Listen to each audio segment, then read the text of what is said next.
অস্ত্র এই শহরে আপনারা যে অস্ত্র দেখেছেন সেই অস্ত্র এখন পর্যন্ত উদ্ধার হয়নি।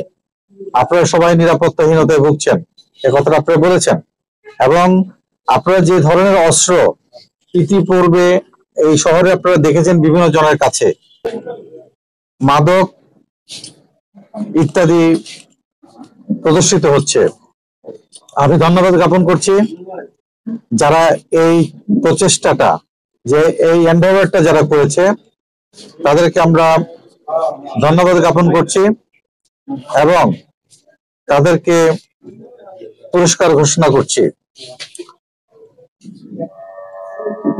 আপনারা হয়তো জেনে থাকবেন যে, এবং আপনারা এই শহরের মানুষ, এই সয়েলের মানুষ, আপনারা আমাকেও ইতিমধ্যে বলেছেন যে এই শহরে আপনারা যে অস্ত্র দেখেছেন সেই অস্ত্র এখন পর্যন্ত উদ্ধার হয়নি। আপনারা সবাই নিরাপত্তাহীনতায় ভুগছেন, এ কথাটা আপনারা বলেছেন। এবং আপনারা যে ধরনের অস্ত্র ইতিপূর্বে এই শহরে আপনারা দেখেছেন বিভিন্ন জনের কাছে, সেই অস্ত্রগুলো এখনো পর্যন্ত পুলিশ উদ্ধার করতে পারে নাই, এই মর্মে আপনারা অভিযোগ করেছেন। আমাদের বক্তব্য হচ্ছে যে পুলিশের তৎপরতা অব্যাহত রয়েছে, পুলিশ চেষ্টা চালিয়ে যাচ্ছে এবং পুলিশের কাছে তথ্য আসলে সেই তথ্য ভিত্তিতে তারা অস্ত্র উদ্ধার কার্যক্রমে সক্রিয় হচ্ছে। এখানে আমাদের কোনো বিন্দু মাত্র কোনো আমরা আমাদের কাজের কোনো ব্যত্যয় ঘটাবো না। আমাদের মূল বিষয়টা হচ্ছে আমাদের জননিরাপত্তা এবং জনশৃঙ্খলা বজায় রাখার ক্ষেত্রে আমাদের সকল ধরনের, যত ধরনের আমাদের টেকনিক আছে, আমরা এই টেকনিক গুলোকে অবলম্বন করব। এক্ষেত্রে সহযোগিতা লাগবে আপনাদের। আপনারা যারা সাংবাদিক আছেন, আপনাদের কাছে অনেক ভিডিও ফুটেজ আছে, আপনাদের কাছে অনেক তথ্য আছে। আপনারা হয়তো বা বলতে পারছেন না, বা বলবেন, কাকে বলবেন, আবার কি হয়, তথ্য ফাঁস হয়ে যেতে পারে।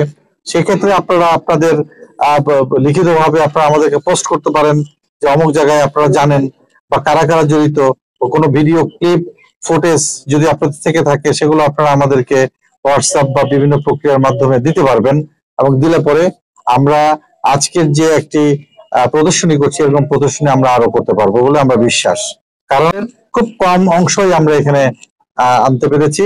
আমার মনে হয় যে এই মাসকান্দা সহ এরকম আরো অঞ্চলে এরকম আরো অনেক অস্ত্র রয়েছে। কারণ যে যাদের অস্ত্র এগুলো বলে আমরা মনে করছি, যাদের নাম এখানে এসেছে, আপনাদের কাছে শিট দেওয়া হয়েছে, এই সমস্ত লোকদের কাছে কিন্তু আরো অস্ত্র আছে। তো আমরা বের করব যে এই অস্ত্রগুলো আসলে কাদের, এই অস্ত্রগুলো কারা এগুলো পরিচালনা করেছে। এবং সেই সাথে সাথে একটি অত্যাধুনিক 2টি 9mm পিস্তল আপনারা দেখতে পাচ্ছেন, একটি একদম ঝকঝকে তক্তটা। আমরা এটা ব্যালিস্টিকে পাঠাবো, এটা গুলি হয়েছে কিনা, এবং এই গুলির দ্বারা ছাত্র জনতা বা বৈষম্য বিরোধী ছাত্র আন্দোলনে যারা অংশগ্রহণ করেছে সেই সময় ছাত্র জনতার উপরে কোনো গুলি বা এরকম কোনো ঘটনা ঘটেছে কিনা সেগুলো আমরা তদন্ত করে দেখব। তো সে যাই হোক, আজকের এই ঘটনার পরিপ্রেক্ষিতে একটি অস্ত্র আইনের হয়েছে, দুটো মামলা হয়েছে। আরেকটি হচ্ছে মাদক আপনারা দেখতে পাচ্ছেন এই পাশে, মাদকের মামলা হয়েছে।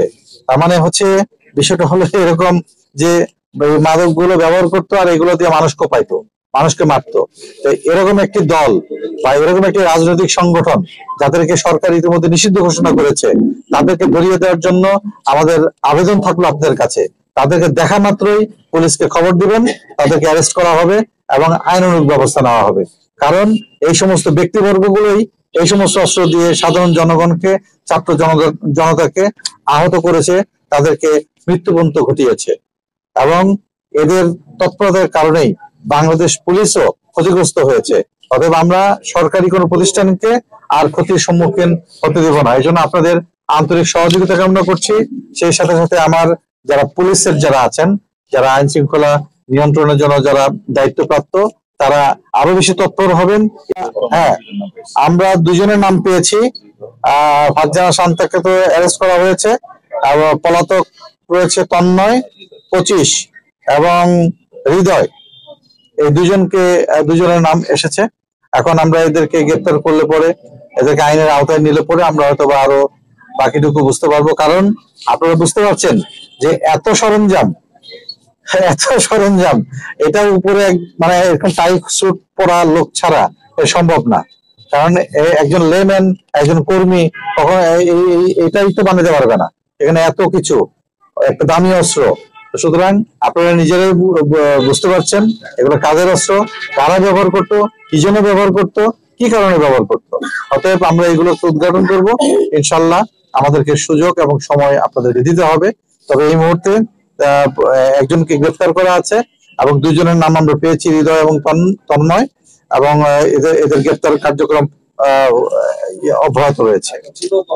জি।